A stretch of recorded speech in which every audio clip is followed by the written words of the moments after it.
You're listening to Radio Multiverse.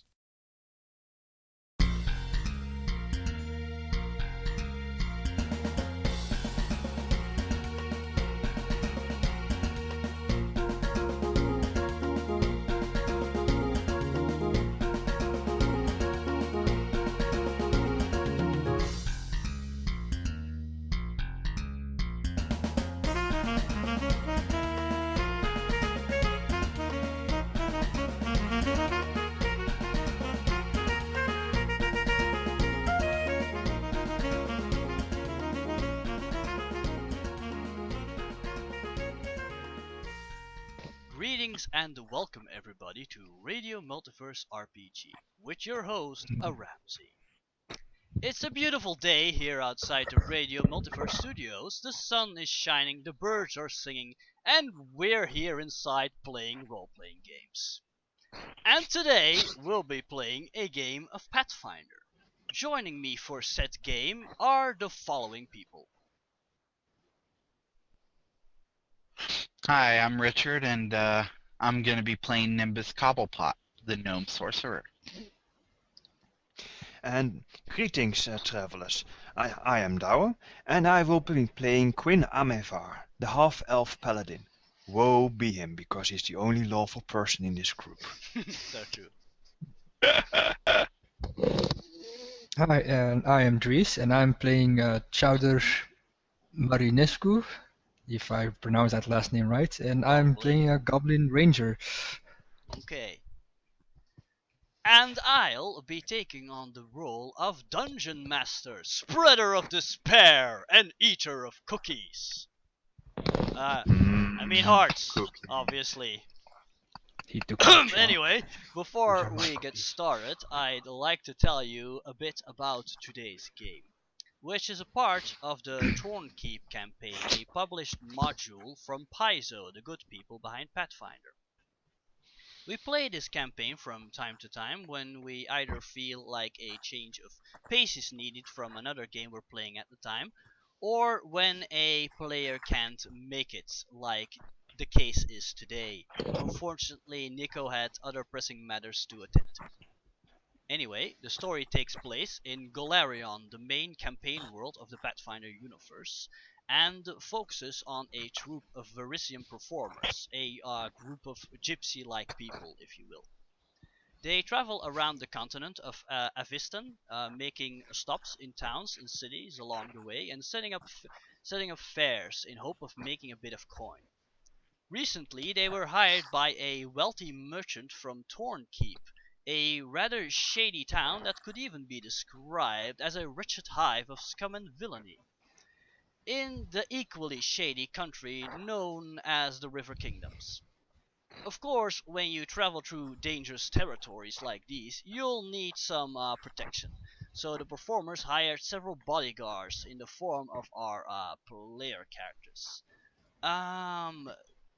Douwe, would you like to tell us why your character is there exactly? I believe he is one of the bodyguards. Indeed, King Amavar has been hired as one of the bodyguards, and he has accepted this task happily, since it gives him some traveling money. And since it gives him traveling money, a new chance to see the world, since he's a wanderer at heart, and last and not least, to defend the innocent and the helpless against thugs and tyranny. A very noble goal, as you can imagine. Of course. Okay, thank you for that. And Dries, why is your goblin there of all places? He was adopted by one of the members of the circus, I would say, or traveling companions. Yes? That's correct. It's been a while. Yeah, it has. Mainly, he likes to shoot stuff. But so, Indeed. to be clear, he's actually one of the performers, not really a bodyguard, he's one of the right? performers, not one of the bodyguards. He's with a traveling group, not with the hired mercenaries. Okay. I resent that. I'm a bodyguard.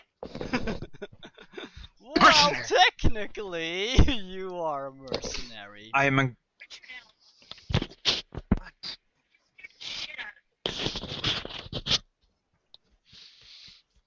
Okay. Thanks for that.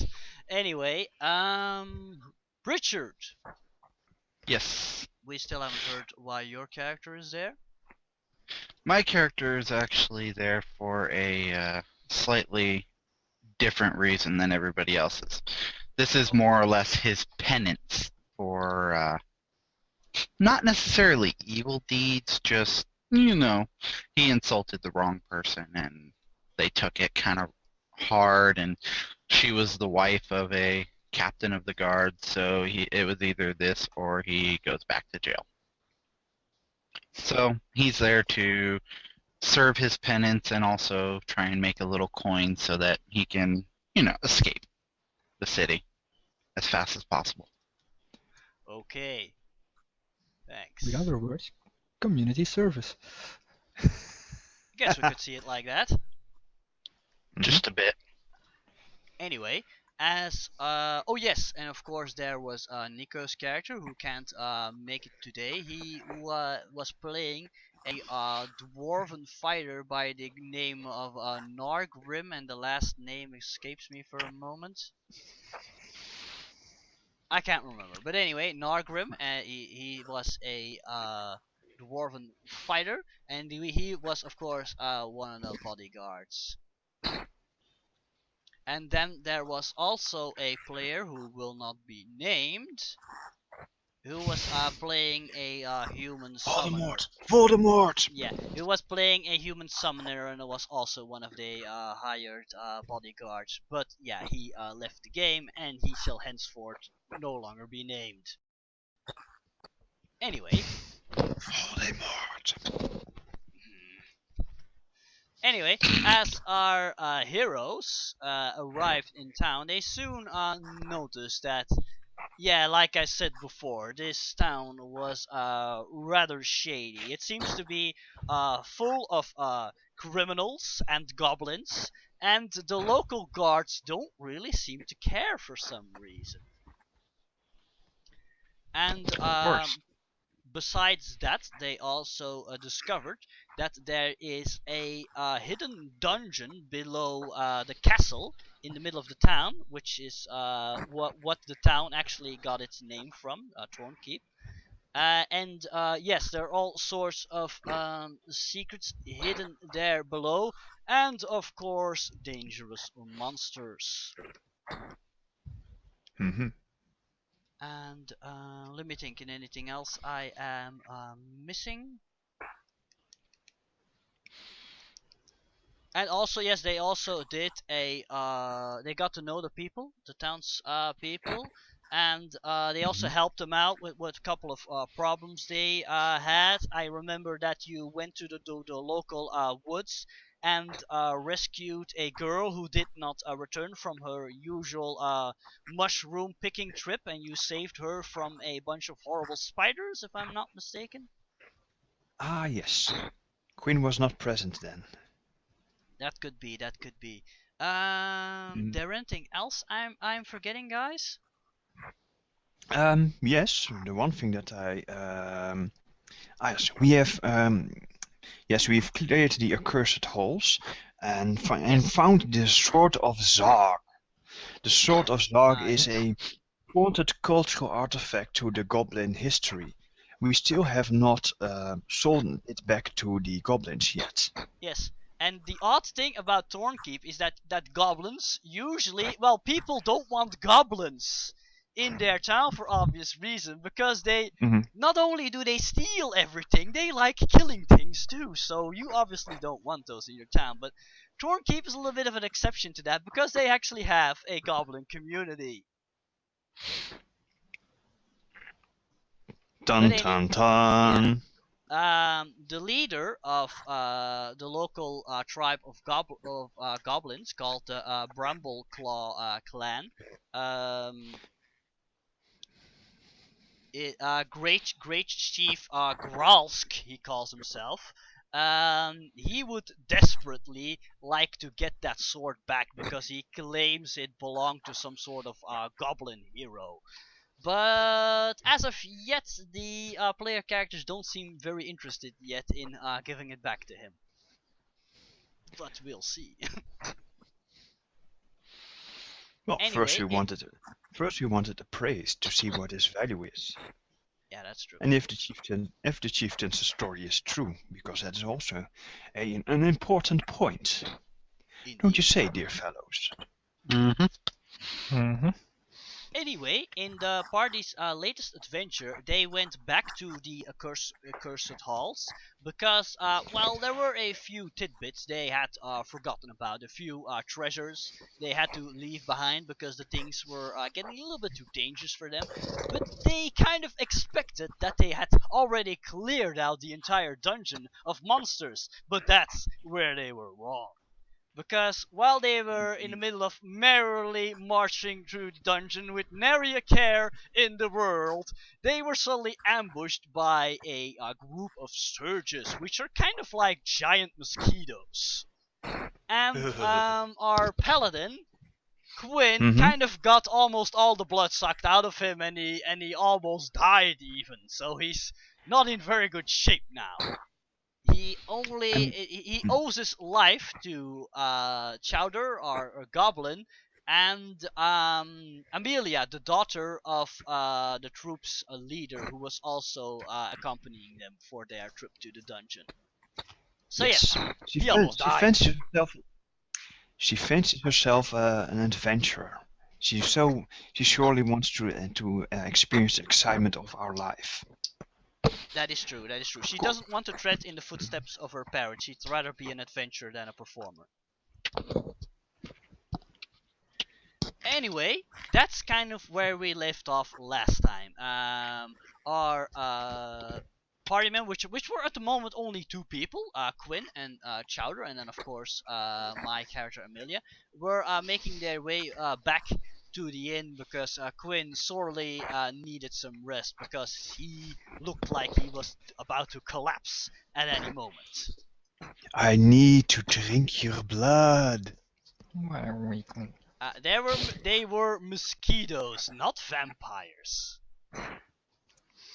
Quin Anyway. still needs blood. True, very true. Anyway, let's get started with today's game. So, it's a Sunday evening at the moment, and Quin, Chowder, and Amelia are on their way back from the inn after their trip to the accursed halls. So, you're walking along the path when suddenly a rather large dog you hear another large dog barking and then running towards you. He's traveling at kind of a high speed. How do you react to this?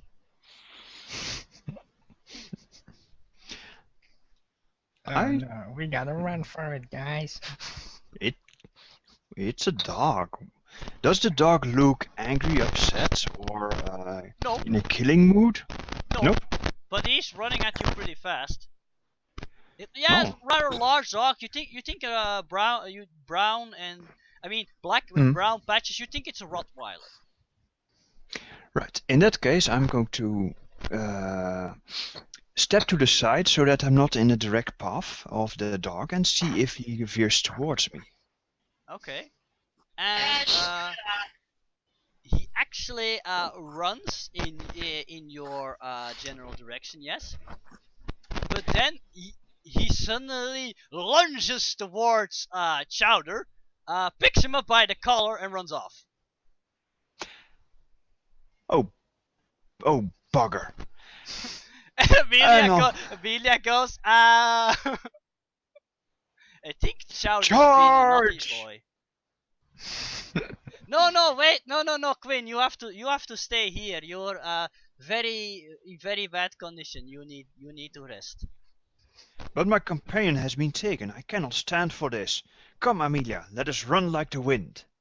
I actually think that dog will belong to Chowder's father. If I'm not mistaken, at least. Well, Yes, I'm pretty sure that was Dragos's dog. He was probably cannot looking dawdle. for Chowder. What? We cannot dawdle. We must see if this is true. Let's first go to the camp then. Okay. And Race, how does Chowder react to being picked up? You know who the dog is. Yeah, he spasms in every direction but can't escape from the dog's mighty bite. It's Roddy. It's actually your father's main animal companion. Mm-hmm. He has several animals, but this is his most well-trained one and most dependable dog. Mm-hmm. It is highly trained in the art of chowder fetching. Exactly. So okay, you are taken to. Luckily, you are small enough, so you're not dragged over the ground. He actually picks you up, much like a mother dog would do with their puppy. So he's pretty careful about it. Anyway, he's taking you towards the caravan where all the tents and carts are currently set up of the performers, and he takes you towards the wagon of your father, as you probably expected. Mm-hmm. And right in front of the door there, you see a middle-aged man with a full beard, brown hair, with going a little gray, and he has his arms crossed, and he doesn't seem very pleased with you. And he immediately and the dog puts you down right in front of his feet. And then he sits down and starts to wag his tail. He was clearly commanded to fetch you. Bad dog. And then Dragos go, Chowder, where have you been? I was worried sick. Playing hide and seek. You were gone all day long. I asked you to stay here. What do you have to say for yourself? Suggested. Asked What did you say? or asked or suggested.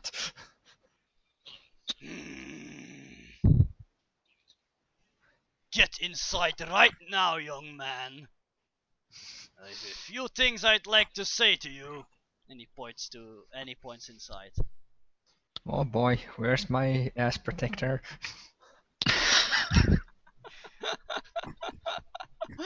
He's actually pretty gentle. He hardly ever uses spankings or what have you.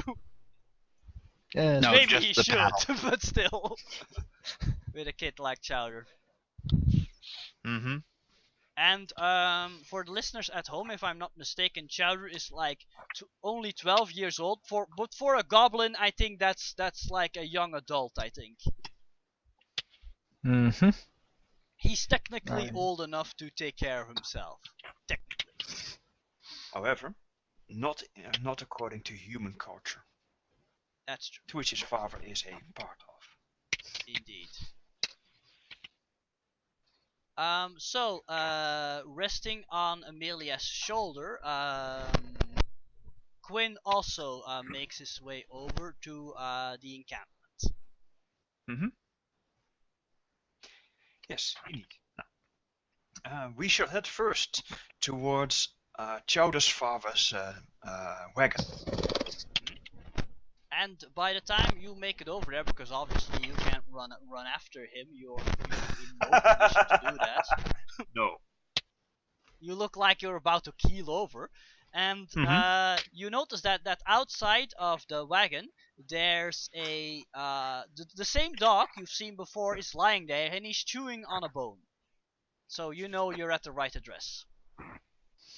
Ah, yes. And since the dog is indeed at the doorstep of Chowder's father's wagon, we can safely assume that Chowder is in fine hands. Probably. It is his father. That's true. I'll give the surroundings I give the wagon one cursory glance to make certain that nothing foul is afoot. I presume everything seems to be in order. As far as you can tell, yes. And Amelia again tries to put you at ease by say, see, this is the dog that took Chowder. I'm certain he's inside with his father, probably being scolded for being disobedient as usual. You actually do hear some shouting coming from inside, but you probably you can't understand what they're saying because they're speaking in Varisian, and that's not a language you master.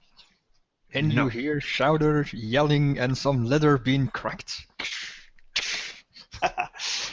So Chowder is going to spank his father. No! I see a bad idea. Actually, you hear a lot of shouting, but it's actually just Chowder with a belt going, "No, Dad, no!" and hitting the table, "No!" You're trying to make him look bad. Yes. Oh boy. Well, let's see. Yes. Quin merely nods at the sounds of what's going on inside, and I guess yes, I shall partake of my rest now. I could do with some chicken soup or something other medicinal foods. And you notice that a man is walking by carrying a rather large-looking sack, and you don't know who he is, but you've seen his face before. You think he works with a troupe of performers, and he immediately puts down the sack and he walks towards you, and he says, "Oh no, what happened? You don't look so good." I was. Do not trouble yourself with my woes. I was merely attacked by some creatures that seemed to drain the strength from my limbs. I'll be fine in the morning. But still, somebody you need to be taken care of. And then you see him like gesturing towards someone. Vorse, come over here. And a rather tall man, tall sturdy man with kind of a silly expression on his face, like runs towards you guys, and he looks around, rather excited looking. And the man goes, "Vorse, you need to take this man back to the inn over there." And the man Vorse is like looking around as if he doesn't know what's what. And the man like takes him by shoulder. "Vorse, the inn is over there, okay?" And then you notice the man like little tall man like nodding enthusiastically. Now take Mr. Amevar to the inn right now. He needs his rest. And Vorse nods enthusiastically and then grabs Quin, takes him in his arms, and then runs towards the inn. "Put me down, you oaf! This is unseemly. I shall walk myself." He's not reacting. And Amelia immediately runs after you, and he says, "Don't worry, he won't hurt you." It is not my body I'm concerned about. This is... Stop it right now. Stop this right now. And he, like, as soon as he comes near the inn, he comes to a stop and like pushes the door open with his back, and then takes you inside. I try to escape the grapple. I'm not going to live. No. This will not do. Make a strength roll. I'm gonna give you a penalty though because you're like not in good shape. But still, roll. Actually, it's only my constitution that has been I know, but you're not feeling well.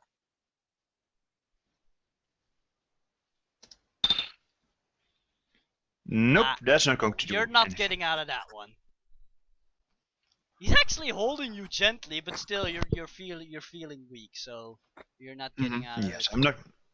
It's not worth spending a hero point on. And even now, though this will come back to haunt me.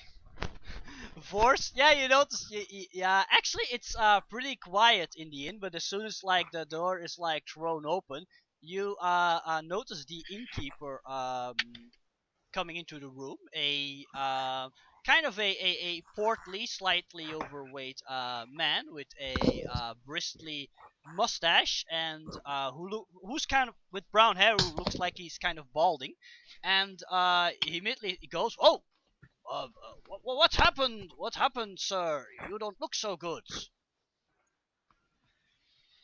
A few creatures have attacked me, and made me. Let's see, how shall I put it? And have exhausted. I'll be fine with some rest. However, this oath is overbearing. Now I'm at the inn now. Now put me down gently. The innkeeper says, "Oh, yes, of course. I'll see if I can get you some food, and you'll surely feel better." And Vorst's like looking around, confused, and he goes, "Where? Where?" Here, just here. Put me down here. And Amelia then snickers a bit and says, "Come on, Vorst, we'll take him up to his room, then he can rest." And she walks up the stairs, and Vorst follows her. Amelia! And she snickers a bit. If you fancy your adventures, you'd better be wise and prudent in your choices. No, Mr. Amivar, you need your rest. And she opens What the I door need- to your room, and she points to Vorst to like put you in the bed, which she does.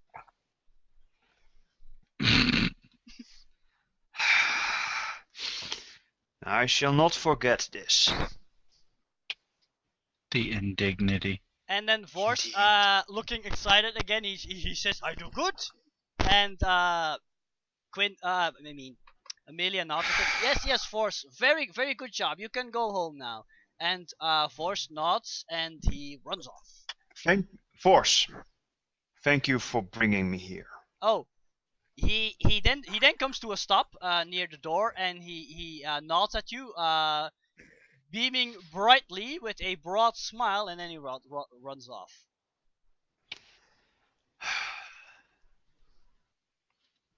And I look at Amelia. Then Amelia says, "Oh, come on, you gotta give this to Force. He likes feeling useful." This is exactly why I thanked him. I just wish that those who had asked him to do this had a little bit more sense. This is a dangerous town, a rough town, and to be being seen carried around is not good for a warrior's reputation. But I fear much blood will be shed over this. But you are under good protection, Amelia says with a broad Yes. smile. That perhaps is true. However, reputation is important in these hives. To be seen to be carried around like some weak child is not good for one's reputation. Well, if you say so, we're just concerned about your well-being, Mr. Amifa. Now then, you just lie here and rest, and maybe take off your armor, because you obviously can't go to sleep like that. And I'll No, it's go quite downstairs uncomfortable. and see if the innkeeper has your food ready, and she then walks off. One moment, Amelia. Could you ask the innkeeper if he has some chicken soup? I feel like I'm a little bit parched. Alright, I'll go do that, and she walks off. Thank you very much. Right. Meanwhile, in the encampment, the word of that Quin was badly injured is spreading rapidly.